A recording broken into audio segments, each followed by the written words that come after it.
आज का हमारा बहुत ही सुंदर उपक्रम है, एपिसोड है, वो है सामायिक आलोचना, प्रतिक्रमण, प्रत्याख्यान। भाई और बहनों, ये चारों शुद्धिकरण के, सब्लिमेशन के, अपने आप को शुद्ध करने के लिए बहुत बड़े बड़े उपाय है। देखिए, शुद्धिकरण हर एक चाहता है और भगवान भी जो है वो सफाई को चाहता है। Cleanliness is next to the godliness. जो ईश्वर है उसको स्वच्छता प्रिय है, और ईश्वर जो देव गति में निवास करते हैं, 33 करोड़ देवी देवता, 64 इंद्र, वो हमारे मनुष्य लोक के अंदर आने से घबराते हैं। क्यों घबराते हैं? यहाँ पर इतनी अशुद्धि है कि वो उस अशुद्धि को सहन नहीं कर सकते। इसका मतलब क्या है? उनको शुद्धिकरण चाहिए, उनको स्वच्छता चाहिए।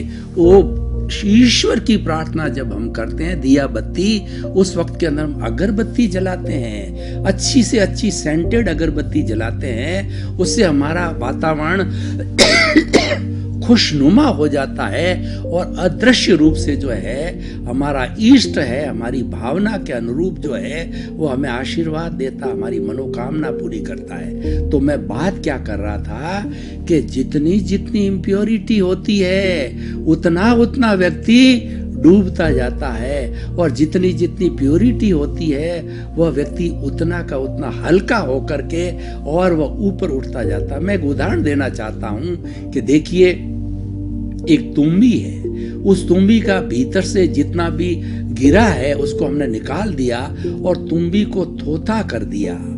अब इस थोथी तुम्बी को जब हम पानी में डालते हैं तो पानी पे तैरती रहती है, क्योंकि वो हल्की है।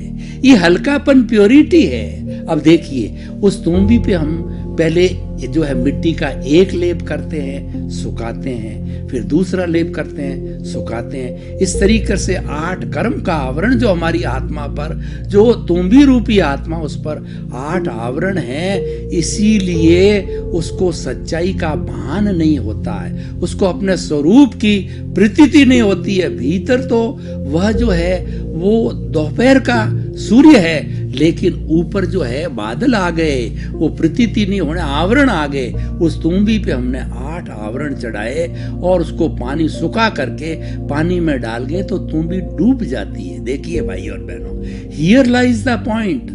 वो तुम्बी क्यों डूबी? क्योंकि वो भारी हो गई। भारी किससे हुई? अशुद्धि से हो गई। और पहले थोथी थी, कोई लेप नहीं था, हल्की थी, तैरती थी। तो आप इसको समझ सकते हैं कि जितनी जितनी हमारी प्योरिटी, उतना उतना हम मोक्ष के करीब जाते हैं। तो इसीलिए हमें प्योरिटी को बढ़ाना है। यही हमारा लक्ष्य है आज के इस एपिसोड का। उस प्योरिटी को बढ़ाने के लिए उपाय क्या है?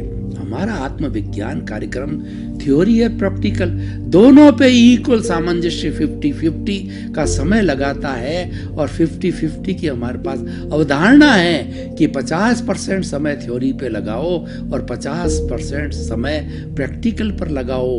क्योंकि थ्योरी को समझे बिना प्रैक्टिकल नहीं किया जाता है, और प्रैक्टिकल किए बिना थ्योरी सार्थक नहीं होती है। इसीलिए हम थ्योरी एंड एक्शन का सामंजस्य करके हमारे आत्मविज्ञान कार्यक्रम को होलिस्टिक बनाते हैं। तो उसके 4 मुख्य जो सूत्र है, सामायिक आलोचना, प्रतिक्रमण और प्रत्याख्यान, ये जो है हमारे आज के एपिसोड के मुख्य 4 अमोघ मंत्र है कि हमारी आत्मा पूर्व जन्म जन्मांतर के ये 84 लाख जीवा योनि में घूम रही है। तो घूमने के कारण कॉजेज करते करते, भाव कर्म करते करते इसके ऊपर 8 तरह के आवरण द्रव्य कर्म आ गए हैं। ज्ञानावर्णीय, दर्शनावर्णीय, वेदनीय, मोहनीय, आयुष्य, नाम और गोत्र। इसमें से 4 जो है ज्ञाति कर्म होते हैं, ज्ञानावर्णीय, दर्शनावर्णीय, मोहनीय और अंतराय आत्मा की घात करते हैं, आत्मा का गला घोंटते हैं और ये आत्मा के पीछे पीछे लगे रहते हैं जिस भी योनि में जाती है।